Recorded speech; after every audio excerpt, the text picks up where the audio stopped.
What's up, everybody? Mr. Droste back here on the channel, and today we're going to talk about one of the more tragic events in American history, of course, that being an assassination of a president, our 16th president, arguably the greatest president in American history, Abraham Lincoln. But it's also one of the more interesting events in American history. So this is a video I think some people have been waiting for on the channel, something I've been teaching about for many years. And to tell you the truth, when I teach about this topic in school, I spend several days on it with my students. You could spend hours and hours and hours on the Lincoln assassination. And if this video sparks your interest, check out the description here below, as I'm going to link to some great sources that I know of that I've used to educate myself on the Lincoln assassination and everything that happened with the conspirators, the larger plot with the kidnapping plot that they considered before the assassination itself, and just all the individuals involved. There's a lot. You can really deep dive into it. I'm going to try to sum up kind of what happened the night of April 14th, 1865 in this video. I'm not going to hit everything. Maybe we'll do that, with the kidnapping plot and the conspirators themselves and the trial and the manhunt for John Wilkes Booth. We'll save that for a different video at a different time. But today I want to hit on who was John Wilkes Booth? Why did he do this? Who was he working with the night of April 14th, 1865? What happened with the Secretary of State, William Seward? What happened with the Vice President, Andrew Johnson? We've got a lot to get to, so here we go. So as you can see behind me here in the presentation, this is Ford Theater as it looked in 1865. And to start off, we're just going to talk a little bit about the man John Wilkes Booth and who he was, his family, and what drove him to assassinate President Lincoln. So one of the things that's so interesting about the Lincoln assassination is that John Wilkes Booth was a celebrity. He's a guy in his mid-20s. He was a heartthrob. People all over the country knew John Wilkes Booth. You can see these like playing cards with his face on them behind me. You can see this pose photograph of him over here. But he was known as a good-looking actor. He had many girlfriends. And like I said, he was a celebrity. If you can imagine kind of a heartthrob actor in their mid-20s assassinating the president today and how crazy that would be, that's what happened in April 1865. So John Wilkes Booth came from a family of legendary actors. In fact, his father was an actor. His older brother was an actor. He had another brother that was an actor, etc. Like it was always kind of in his blood that he was going to be an actor, and he was very successful. But he was not as successful as his older brother Edwin, and that really bothered him. And you can see here some of the playbills. John Wilkes Booth getting top billing in Romeo and Juliet up in Boston. You can see that John Wilkes Booth, in fact, had been in a play at Ford Theater in D.C., where, in fact, Abraham Lincoln had seen John Wilkes Booth act before in the past. And here you can see him with his brothers as they were in the play Julius Caesar. So this is John Wilkes here, and this is Edwin, and this is Junius Jr. So as I said, Edwin was by far the most famous of the brothers in acting. And people used to tease John Wilkes about, you're never going to be as successful as your brother. But as you can see, he was very successful in his own right. And he had achieved top billing in plays in big cities across the United States of America. Now, you could say that the whole idea of presidential violence runs in the family, because John Wilkes's father, Junius Brutus Booth, once wrote a letter to President Andrew Jackson, who was someone he knew in the mid-1830s. So I'm going to move this so you can read this a little bit. He wrote this from Philadelphia, July 4th of all days, 1835. Junius Brutus wrote, "You damned old scoundrel, if you don't sign the pardon of your fellow men now under the sentence of death, de Ruiz and de Soto, I will cut your throat while you are sleeping. I wrote to you repeated cautions, so look out, or damn you, I'll have you burnt at the stake in the city of Washington. Your master, Junius Brutus Booth, you know me, look out." What a thing to write to the President of the United States, Andrew Jackson, nonetheless, who was known for being a fighter and a hard guy to get along with. But John Wilkes' father wrote that to Andrew Jackson in 1835. So maybe presidential violence ran in the family. Now, the Lincoln family and the Booth family, oddly enough, were kind of intertwined through a crazy event that happened years before the assassination when Robert Todd Lincoln, the son of President Lincoln, who you see here on the left, and Edwin Booth had some interaction on a train platform in Jersey City, New Jersey. So you can see the letter below where Edwin Booth wrote about what happened years later in 1909. But I'll give you the gist of the story. You can pause the video if you want to read that. But basically, what happened was Robert Todd Lincoln was going home from Harvard to Washington, D.C. And he was between New York City and DC when he got off at Jersey City, New Jersey, and he was on this crowded train platform, and he leaned up against the train behind him while he was standing on the platform, and he slipped down between the platform and the train, and he easily could have died. And someone came up behind him and yanked him up on the platform, and he turned around, and it was none other than Edwin Booth. Now, Edwin Booth didn't know that this was Robert Todd Lincoln, but Lincoln recognized Edwin Booth because he was this famous actor. So later, Robert Todd Lincoln was recalling this incident and what had happened to an officer in the Union Army, and that officer happened to know Edwin Booth. And so he wrote a letter thanking him for saving his life. And that's when Edwin Booth found out he had actually saved the life of the son of President Lincoln. How crazy is that? So when you talk about the conspirators that were involved in assassinating Abraham Lincoln and the attempted assassinations of other people in the government, we're looking at John Wilkes Booth. We're also looking at Lewis Powell, also referred to as Lewis Paine, George Atzerodt, David Herold, and Mary Surratt. Mary Surratt also had a son named John Surratt, who John Wilkes Booth knew for months before the assassination of President Lincoln. And John Surratt was involved in a kidnapping plot they had. But this was before the South surrendered, before Robert E. Lee surrendered to Ulysses S. Grant, where these men were planning on kidnapping President Lincoln, holding him for ransom while the war was still going on to get some Confederate prisoners returned. But after Robert E. Lee surrendered to Ulysses S. Grant on April 9th, 1865, the plot changed from a kidnapping plot, which they had been working on for months, to an assassination plot, because after Lee had surrendered, the kidnapping plot was pointless, and they were going to instead try to take out the top levels of the United States government. Now, like I said at the top of the video, we could talk about all of these people for probably hours if we wanted to, and Mary Surratt in particular, because Mary Surratt owned a boarding home in Washington, D.C., where these guys all met when they planned the assassination of President Lincoln, and before that, the attempted kidnapping of President Lincoln. Mary Surratt would later be arrested for her role in all of this, and she became the first woman ever executed by the federal government for her alleged role in the assassination and conspiracy to both kidnap and kill Abraham Lincoln. Now, it's very, very controversial because people don't know exactly how much she knew, but these guys were planning the assassination, and before that, the kidnapping in the boarding home that she owned, and she had interacted with John Wilkes Booth many, many times before it all went down. So one thing that's kind of crazy about this whole event is that just over a month before the assassination, actually, John Wilkes Booth attended the second inaugural of Abraham Lincoln on March 4th, 1865.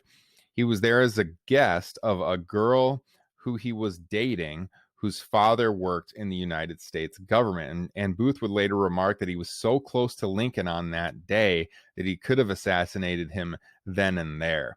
And if you look at this picture, it's kind of hard to see, but John Wilkes Booth is just off behind President Lincoln, who's here giving his speech for his second inauguration here. John Wilkes Booth in this photo, you can kind of see the side of his face right here. I'll zoom in so you can see a closer look of John Wilkes Booth. During that speech, Lincoln said, "With malice towards none, with charity for all, let us bind up the nation's wounds," because the war was coming close to an end by that point in time.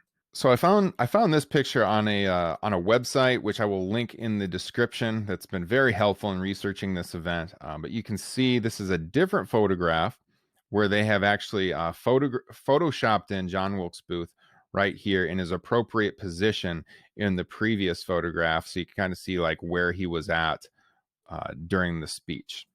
Now, this is the first photo I showed you. Again, this is the best photo of Lincoln at the inauguration. It's usually the one that's reproduced in posters. In fact, I have a poster of this on my classroom wall. Again, Lincoln's right here, and you can just kind of see the side of John Wilkes Booth's face as he's kind of walking away during this moment in the speech. Now, here's the zoomed in version. So you can see Booth wearing the top hat, and you can see the side of his face. Now, this is another picture.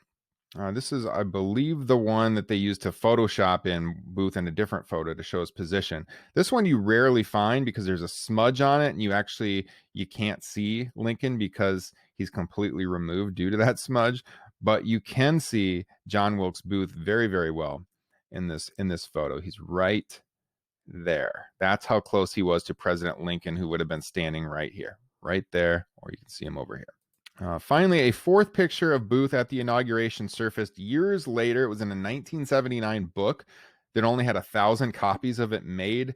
That book usually sells for hundreds and hundreds of dollars. But it's definitely the best picture of John Wilkes Booth at Lincoln's second inaugural. You can see him right there, and President Lincoln up here. So I said earlier there was a kidnapping plot prior to the assassination attempt. So a few weeks before Lee had surrendered on March 17th, 1865, his men attempted to kidnap President Lincoln. And the goal was they were going to abduct him as he went to a play at a hospital out near the old soldiers' home where Lincoln sometimes stayed. And so John Wilkes Booth and his men, they waited alongside a road for him, and he never came. The presidential carriage never came.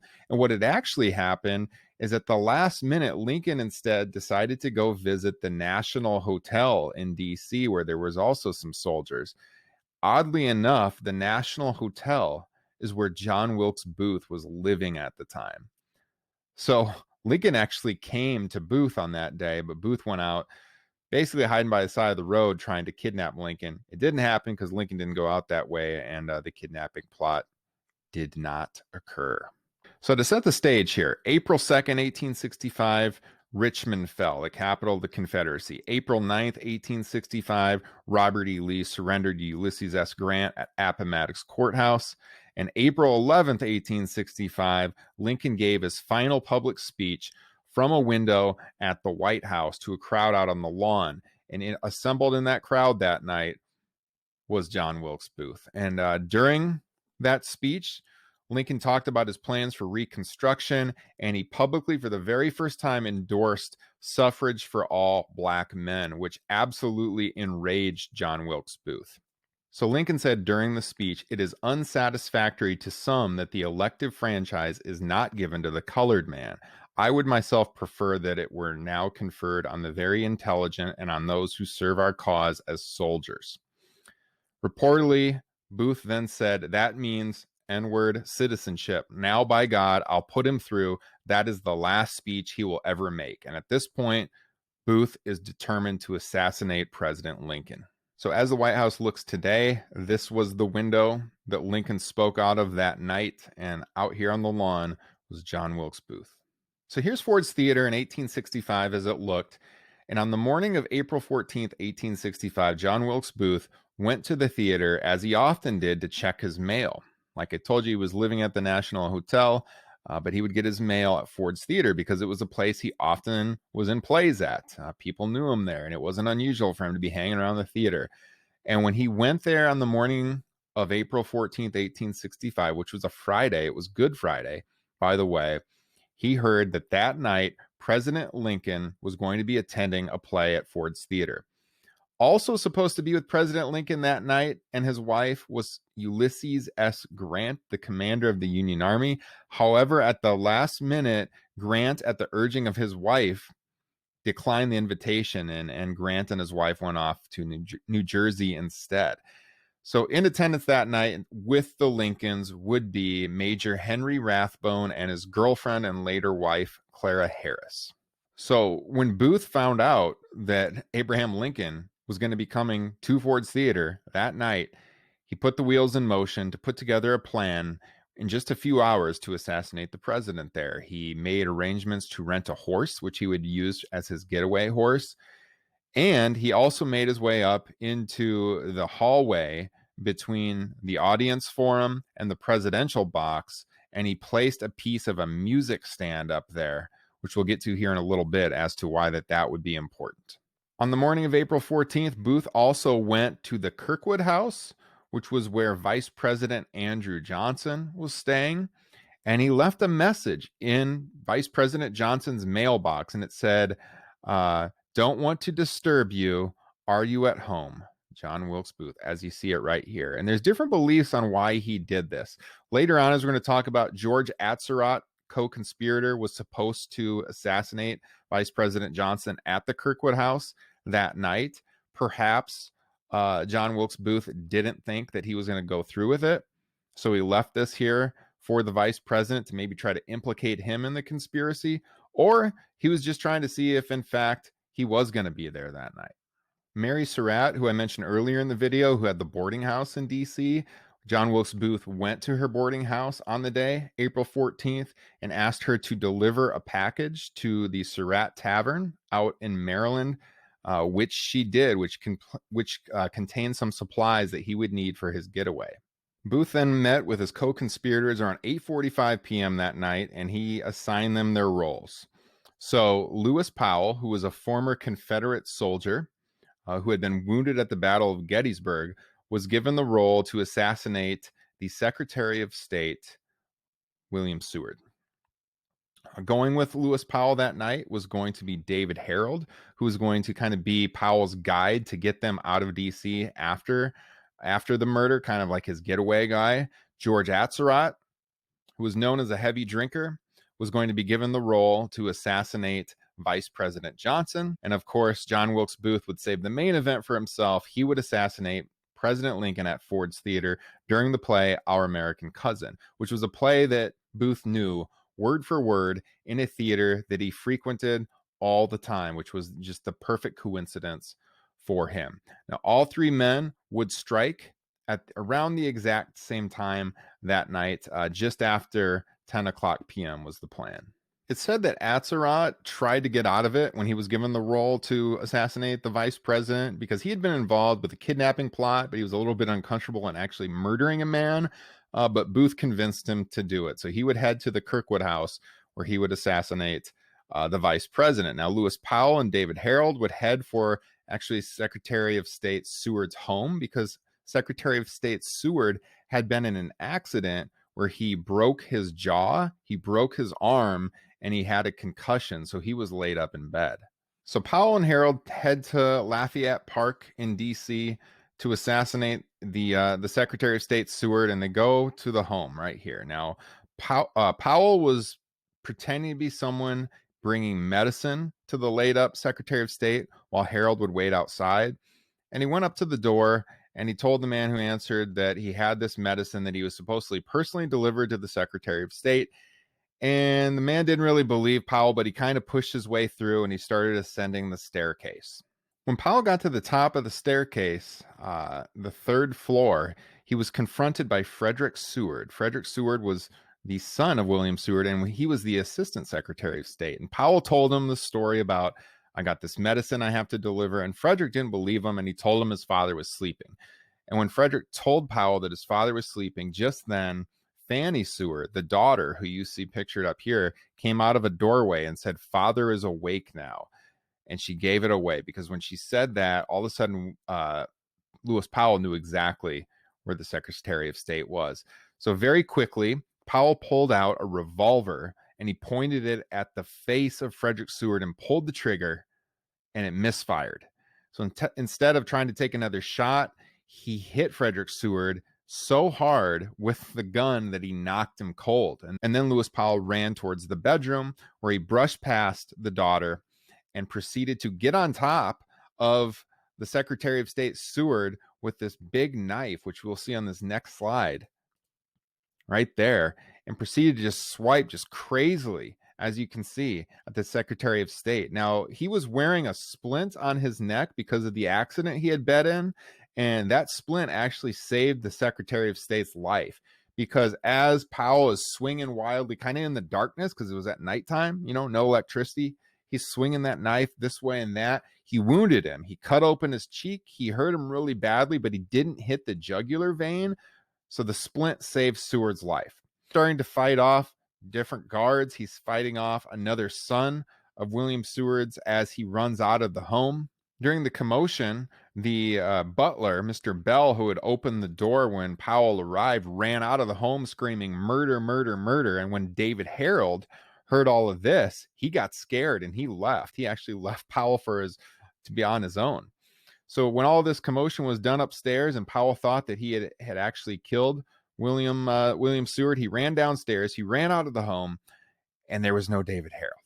He was screaming, I'm mad," as he was running out of the home, reportedly. So what would happen with Lewis Powell is he would actually show up at Mary Surratt's home a few days later, and when he showed up, there were authorities there, and they arrested him because they thought he was suspicious. He pretended he was like some kind of maintenance man when he arrived, but they didn't believe him. And he had actually been wandering the streets of D.C., a town he didn't know very well, for 3 days until he showed up at Mary Surratt's home. Now, David Herold, who left because he got scared during all this commotion, he actually would meet up with John Wilkes Booth, and it was he who would go on the run with John Wilkes Booth. So as I said, Seward did not die in this attack, but he was hurt very, very badly. Here's a later picture of him. You can see the scars on his face from this absolutely brutal attack from Lewis Powell. Now, as for George Atzerodt, he didn't go through with it. He went to the Kirkwood house.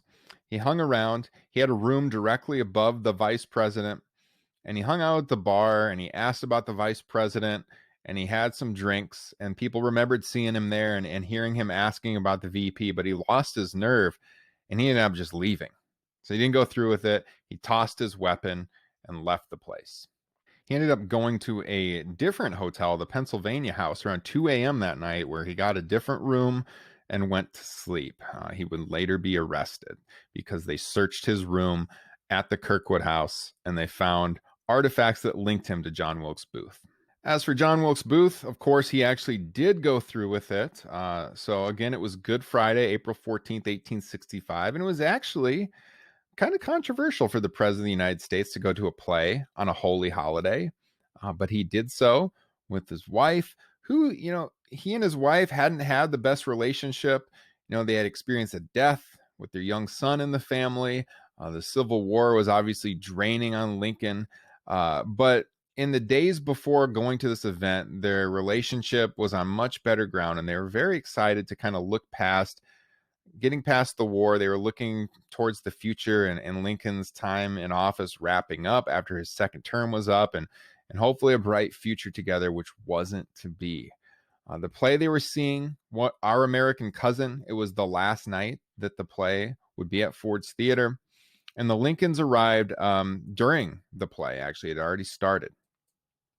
And if you see the layout of Ford's Theater here, one thing to note is that night, kind of early in the play, John Wilkes Booth arrived in an alley behind the theater, and he walked in. And of course, seeing John Wilkes Booth backstage, he's a famous actor. He'd starred here at this theater. Nobody thought anything of it.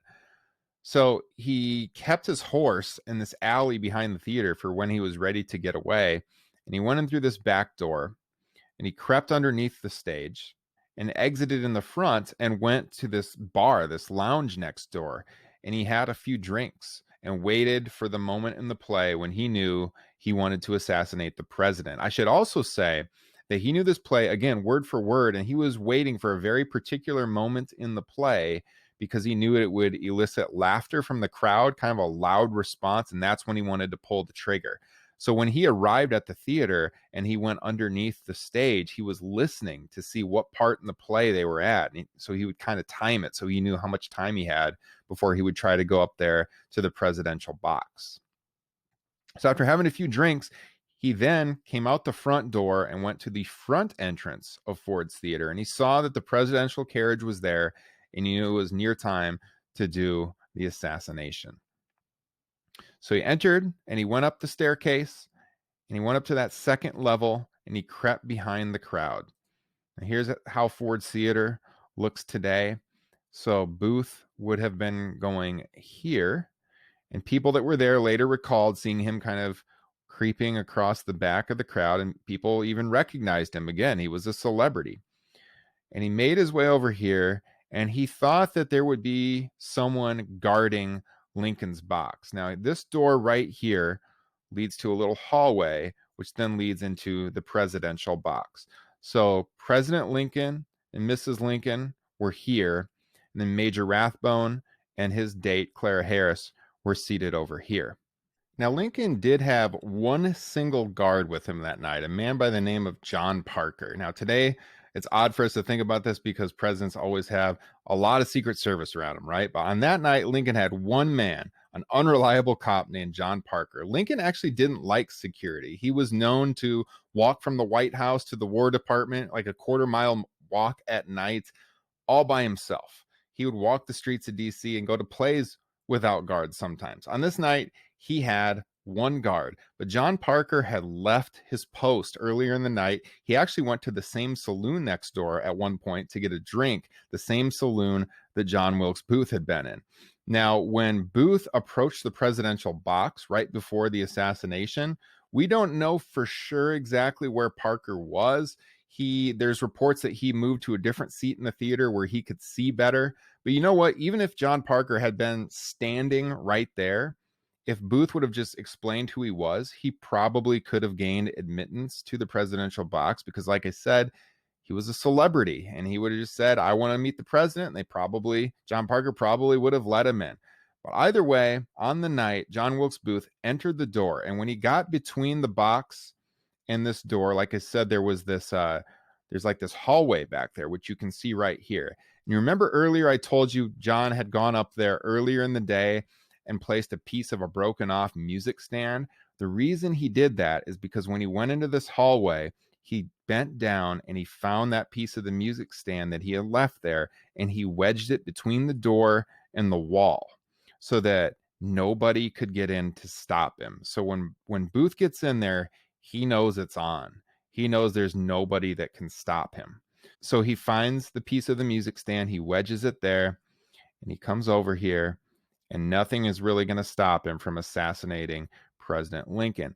So he stood there and he waited. Now, the weapons Booth had on him was a .44 caliber single shot Derringer pistol and a knife. Now, always being theatrical, Booth certainly could have had a revolver or something, but he knew he had one shot at Lincoln, and maybe, I don't know, maybe that gave him kind of a rush that he had to do it in one shot, but he had this one shot pistol, this Derringer pistol. So he waited to hear this line in the play, this comedic line where the audience would erupt in laughter. And when he heard that line, Booth entered the box, he raised that pistol, and he shot President Lincoln just behind his left ear in the back of the head. Lincoln was out immediately. He wouldn't have known what hit him. And it's actually too bad, because if Lincoln had known that John Wilkes Booth was behind him, Lincoln might have been able to take him. He was known as a champion wrestler earlier in his life, and I think there's a pretty good chance Abraham Lincoln could have taken down John Wilkes Booth. But unfortunately, he was attacked from behind and he never saw it coming. So after Booth shot Lincoln, he turned towards Major Rathbone, who lunged at him. They got in a little bit of a tussle. Booth took out his knife and he stabbed Major Rathbone. After stabbing Rathbone in the forearm, Booth makes for this jump. It's like a 12-foot jump from the box down to the stage below. This is as Ford's Theater looks today, but over here, this is a picture taken just a few days after the assassination. And you can see how this American flag is kind of hanging down here. That's because as Booth leapt to the stage, his spur got tangled in the flag, which caused it to kind of drag down like that. And that's, as you see in the picture, that is from the event still at that moment in time. So he's able to break loose from Major Rathbone and he falls to the stage. All right. He goes to the center of the stage. The crowd has no idea what's happening. Is this part of the play? What's going on? And Booth raised up that dagger that he had stabbed Rathbone with, and he said, "Sic semper tyrannis," which translates to "thus always to tyrants." This quote is sourced to Brutus when Julius Caesar was assassinated. It was also the state motto of Virginia. There's also, he may have said, "The South is avenged," or "I have done it," and then he ran off. Some people think that he broke his leg when he jumped down from the box. Others think that Booth lied about that because of the way that he ran off. They don't think he could have possibly broken his leg and ran like he did to the back. Others believe that he actually broke his leg in a riding accident on his horse later that night during his getaway. But either way, he shot President Lincoln, who was immediately unconscious. He stabbed Major Rathbone, and then in the struggle with Rathbone, jumped down to the stage, yelled this out to the crowd, and ran off to the back, swinging his dagger at anyone that would dare come near him, got on that horse, and rode away. There is the Derringer pistol that Booth used. He dropped it in the box after he shot Lincoln and as he was struggling with Major Rathbone. So as Lincoln was wounded up in the box, there's chaos going on in the theater. People can't gain access to the box because Booth had barricaded that door. And eventually what happens is people get up on the stage and they're kind of like boosting each other to jump up and grab the railing and pull themselves into the box. Eventually people realize what's going on with the door being wedged shut over in the hallway, and they remove that music stand piece, that wood piece, and they allow people to get in there. The star actress of the play, Laura Keene, even went up there and dramatically held Lincoln's head in her lap as they were working on him. There was doctors in attendance at Ford's Theater. They went up there to try to see what they could do for him. Eventually they realized there's probably nothing they can do, but Lincoln was still breathing. So they carried him out of the theater. It's kind of drizzling outside. There was some thought of taking him back to the White House, but because they were bumpy roads at the time, unpaved roads, they figured that carriage ride back to the White House would kill him. So instead, they took him across the street to the Peterson house. And Lincoln would lie in this bed in the Peterson house for hours, and he would pass away the following morning, Saturday, April 15th, 1865. So Vice President Johnson would then become the 17th president of the United States. Now, Booth and his conspirators hoped that by taking out the vice president, the president, and the secretary of state, these high-ranking members of the United States government, they would cause the U.S. government to go into chaos, and the South would be able to rise again and continue fighting the Civil War. But of course, only Booth was successful, Seward lived, and Vice President Johnson lived. Booth met up with David Herold, who we talked about earlier, who ran off from his route with Lewis Powell. Booth would end up meeting up with David Herold later that night, and those two would go on the run for 12 days. And what happened was the biggest manhunt in United States history to that point in time to find John Wilkes Booth. And eventually, they would find him at Garrett's farm on April 26, 1865, where John Wilkes Booth would be killed. We could go in depth on John Wilkes Booth's run from the authorities and the manhunt for Booth, but that's probably a story for a different time. I will tell you that Mary Surratt, Lewis Powell, David Herold, and George Atzerodt were all hanged for their role in the conspiracy to kill Abraham Lincoln. Here you can see them at the gallows, and there you can see the hanging that happened. So those four did meet justice. As I said, John Wilkes Booth was actually killed at Garrett's farm on April 26th, 1865. Procession throughout the country. Here's his funeral, Pennsylvania Avenue in D.C. Here's the funeral train with his portrait on the front that went all over the country until they got him back to his hometown of Springfield, Illinois, where he was buried. And along the way, interesting enough, they stopped in New York City. And there's a picture in New York City where the Lincoln funeral procession is going. And up in this window, you see a young boy. And that is none other than future President Theodore Roosevelt. Pretty crazy.